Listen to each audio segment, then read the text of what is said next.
नमस्कार, स्वागत है आपका लाउड इंडिया टेलीविज़न पर। लेकर आया हूँ आपका अपना कार्यक्रम, पॉलिटिकली योर्स अशोक वानखेड़े। कई बार पॉलिटिकली इनकरेक्ट चीज़ें करेक्ट करने जाते और मुँह के बल गिर जाते। ऐसे ही कुछ भारत की स्थिति हो गई। प्रधानमंत्री नरेंद्र मोदी जी विदेश यात्रा पे हैं। प्रधानमंत्री डच गए, नीदरलैंड और वहाँ पर क्योंकि नीदरलैंड का जो मीडिया है, नॉर्वे, नीदरलैंड उस एरिया का जो मीडिया है, वो ट्रांसपेरेंसी और फ्रीडम ऑफ मीडिया के लिस्ट में पहले 2-3 में आते हैं। भारत का नंबर 153वां है।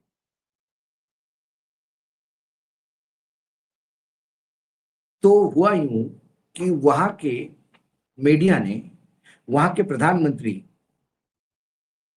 रॉब जेटेन को ये पूछा कि हम लोगों की बड़ी मायूसी हो गई कि भारत के प्रधानमंत्री नीदरलैंड आते हैं और एक जो संयुक्त प्रेस वार्ता होती है हमेशा जब भी कोई विदेशी बड़ा मेहमान हमारे देश में आया है, वो इस बार नहीं हो पाई।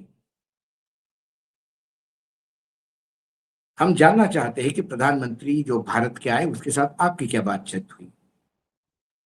रॉब जेटली ने लोगों को बताया कि हमारी उनके साथ हॉर्मुज के लोग लेकर एनर्जी को लेकर एनर्जी क्राइसिस जो है विश्व में उसको हार्मुज के बंद होने पर साउथ ईस्ट एशिया के पॉलिटिकल और वॉर लाइक सिचुएशन पर यूरोपियन ट्रेड एग्रीमेंट पर क्योंकि वो यूरोपियन यूनियन का हिस्सा है और साथ में उन्होंने कहा कि भारत में जो अल्पसंख्यकों को लेकर जो भारत में बुरी स्थिति है, धार्मिक फ्रीडम, उसके बाद ह्यूमन राइट्स वायलेशन और कहीं ना कहीं प्रेस की आजादी, इसको लेकर हमने मोदी जी के पास चिंता जताई। क्या कहा रॉब जेटली? दरअसल डच प्रधानमंत्री जेटन ने पीएम मोदी से मुलाकात से पहले भारत में हो रहे घटनाक्रमों पर चिंता जाहिर की थी। जेटन ने डच अखबार डी उसको क्रांट से कहा कि डच सरकार सिर्फ प्रेस की आजादी को लेकर ही नहीं बल्कि अल्पसंख्यकों के अधिकारों को लेकर भी चिंतित है, जिन पर वहां काफी दबाव है। उन्होंने कहा ऐसे मुद्दे भारत के सामने नियमित रूप से उठाए जाते हैं। हेग में डच मीडिया के सवाल पर प्रतिक्रिया देते हुए भारतीय विदेश मंत्रालय के सचिव जो पश्चिम क्षेत्र देखते हैं, सीबी जॉर्ज ने कहा कि भारत की आलोचना अक्सर देश के सामाजिक लोकतांत्रिक ताने बाने के बारे में अधूरी जानकारी के कारण होती है। हमें इस तरह के सवाल का सामना इसलिए करना पड़ता है क्योंकि सवाल पूछने वाले व्यक्ति में समझ की कमी होती है। अब ये भारत का खंडन था उसको। जॉर्ज ने भारत के दूसरे धर्मों की मौजूदगी की ओर इशारा किया, कहा कि यहूदी समुदाय, ये जरा ध्यान से सुनने लायक है, भारत क्या कहता है। जॉर्ज मैंने भारतीय सचिव जो था वहां पे भारत में दूसरे धर्मों की मौजूदगी की ओर इशारा करते हुए उन्होंने कहा कि यहूदी समुदाय इस देश में 25,000 साल से ज्यादा समय से बिना किसी उत्पीड़न के रह रहे हैं। उन्होंने आगे कहा कि ईसा मसीह के फिर से जी उठने के तुरंत बाद ईसाई धर्म भारत आया, फलता फूलता रहा। इस्लाम पैगंबर मोहम्मद के समय में ही भारत आया और खूब फला फूला। जॉर्ज ने भारत को एक जीवंत लोकतंत्र बताया और देश लोकतांत्रिक सिद्धांतों से समझौता किए बिना लोकतांत्रिक तरीकों से आर्थिक प्रगति की और गरीबी की कमी। उन्होंने कहा हमने गरीबी खत्म करने के लिए हिंसा का रास्ता नहीं अपनाया, गरीबी खत्म करने के लिए हमने लोकतांत्रिक प्रक्रिया का पालन किया। ये भारत सरकार के एक सचिव का उस पे सवाल था। एक वीडियो फिर मार्केट में आया है जहां डच के प्रधानमंत्री जेटेन और मोदी जी जब साथ में चल रहे थे तो एक मीडिया की महिला पत्रकार ने कहा कि आप भले ही हमारे सवालों के जवाब नहीं देंगे, लेकिन सवाल पूछना ही हमारी मीडिया का कर्तव्य है और मैं फिर से आपको सवाल पूछ रही हूं। जो सवाल सुनने के बाद मोदी जी नीचे मुंडी करके चले गए। उस वीडियो की सत्यापन के बारे में अभी तक कुछ कह नहीं सकता, इसलिए हमने उसको यूज नहीं किया। लेकिन ये नीदरलैंड वाली बात भारत में कैसी आई? कई बार चाटुकारिता की उच्चांक जब आप स्थापित करते हो तब आप भूल जाते हो कि चाटुकारिता करते करते आप जिसकी चाटुकारिता कर रहे हो उसकी बेइज्जती भी कर रहे हैं। नॉर्वे में क्या हुआ ये भारत में किसी को पता भी नहीं था। नॉर्वे के इंटरव्यू के बारे में भारत में किसी ने उसकी जानकारी भी नहीं ली थी। लेकिन भारत के एक विदेश मंत्रालय के सचिव पश्चिम की तरफ से आया हुआ उत्तर, यह भारत का करारा जवाब करके हमारे यहाँ पामेरियन एंकर एंकरनिया जितने भी हैं पामेरियन सोच के, वो दुम हिलाते हुए सुबह से शुरू हो गए कि करारा जवाब दिया, करारा जवाब दिया। वो करारा जवाब मैंने आपको बोला बड़ा ध्यान से सुनिए, क्योंकि इससे बड़ा हास्यास्पद कोई चीज हो नहीं सकती। जॉर्ज ने जो कहा, क्योंकि जॉर्ज ये कहते हैं कि दूसरे धर्मों की मौजूदगी की ओर इशारा करते हुए कहा कि यहूदी समाज इस देश में 25,000 साल से ज्यादा समय से बिना किसी उत्पीड़न के रह रहा है। ईसा मसीह से फिर से जी उठने के तुरंत बाद ईसाई धर्म भारत में आया और फलता फूलता रहा। ध्यान से सुनिए, इस्लाम पैगंबर मोहम्मद के समय से ही भारत में आया और खूब फला फूला। लेकिन वर्तमान में स्थिति क्या है?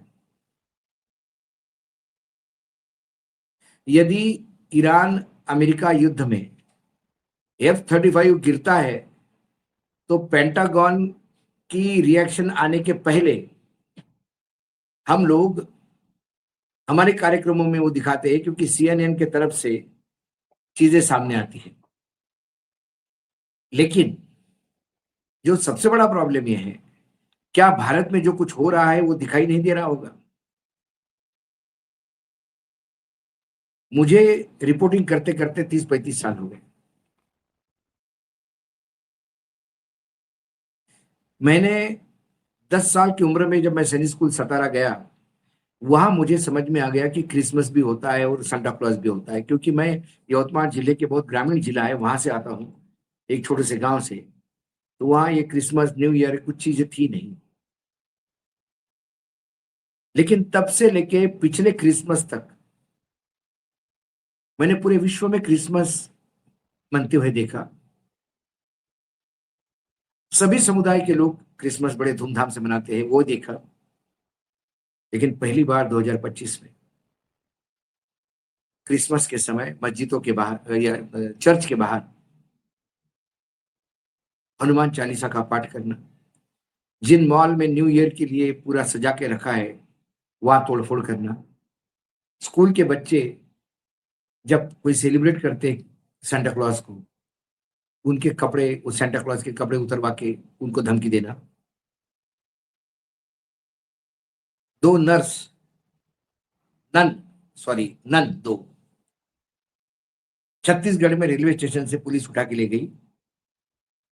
किसी ने उन पे आरोप लगाया कि ये ह्यूमन ट्रैफिकिंग करती है। उनको बहुत प्रताड़ित किया गया। बाद में जब केरल से भाजपा वालों के फोन आए कि भैया यहाँ पे केरल में यही क्रिश्चियन हमको साथ देंगे, तब जाके उनको छोड़ा गया। तो ये सारी खबरें क्या विश्व में नहीं जाती है?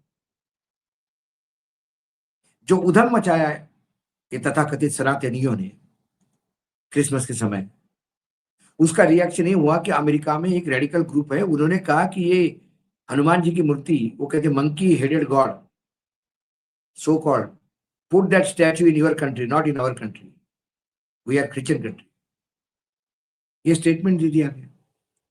व्हाइट हाउस में दिवाली मनती है तो हमारे यहाँ बड़े उत्साहित होते हैं लोग, देखो व्हाइट हाउस में दिवाली मनती है। प्रधानमंत्री चर्च में जाके क्रिसमस मना सकते हैं, लेकिन चर्च क्रिसमस नहीं मना सकती। और ये गुंडाइज्म 2014 के बाद ही क्यों खड़ा? क्या अटल जी को ऐसे सवालों का जवाब कभी देना पड़ा? इसके पहले प्रधानमंत्री कई विदेश दौरे पे गए, क्या कभी किसी ने ऐसी सवाल पूछे गए? वर्तमान में अमेरिका का लीगल डिपार्टमेंट कहता है कि आरएसएस को बैन करना चाहिए। ये क्यों आता है? फ्रीडम ऑफ प्रेस में भारत का नंबर 153वां है। ये क्यों करने देता है? इसका निचोड़ एक ही है कि वर्तमान में जो नेतृत्व है उन्हें छोड़कर अटल जी की सरकार तक, मनमोहन सिंह, अटल जी, उसके पहले की तमाम सरकारों के पास एक कुछ विकास का रास्ता था, एक रोड मैप था। तो उनको देश के उन्नति के रास्ते पे चलते हुए किए हुए अपने प्रोग्रेस को दिखाना, या जो अचीवमेंट है अपने, जो काम उन्होंने किए, उन काम के बदौलत वो वोट मांगते थे। लेकिन वर्तमान सरकार के पास एक ही मंत्र है, हिंदू मुस्लिम, भारत पाकिस्तान और मंदिर मस्जिद, कोई रोड मैप नहीं। इसके चलते पूरे विश्व में भारत का नाम बहुत बदनाम हो रहा है।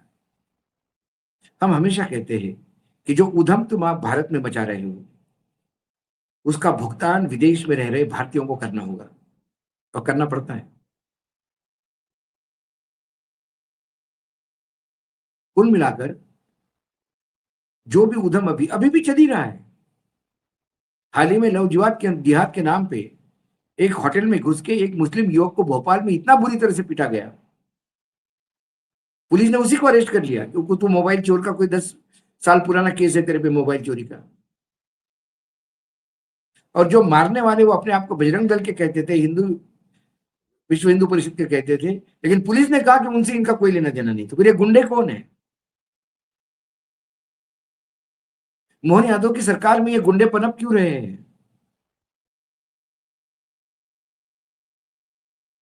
क्या ये बातें खबरें बाहर नहीं जाती? और जब ये खबरें बाहर जाती हैं तो लज्जित प्रधानमंत्री को होना पड़ता है। प्रधानमंत्री के साथ मतभेद हो तो लेकिन भारत की धरती पर जब प्रधानमंत्री विदेश यात्रा पे जाते हैं तो मेरे प्रधानमंत्री रहते हैं, और जब मेरे प्रधानमंत्री को पत्रकारों के प्रश्नों से भागना पड़ता है, ये मेरे लिए भी शर्मनाक है और उनके लिए भी ये लज्जा का विषय है। लेकिन इनको संभालेगा कौन? क्योंकि वर्तमान सरकार को लगता है कि वो सत्ता में इसलिए बने हुए हैं क्योंकि भारत पाकिस्तान, मंदिर मस्जिद और हिंदू मुसलमान ही उनके पास एक ध्रुवीकरण का मंत्र है।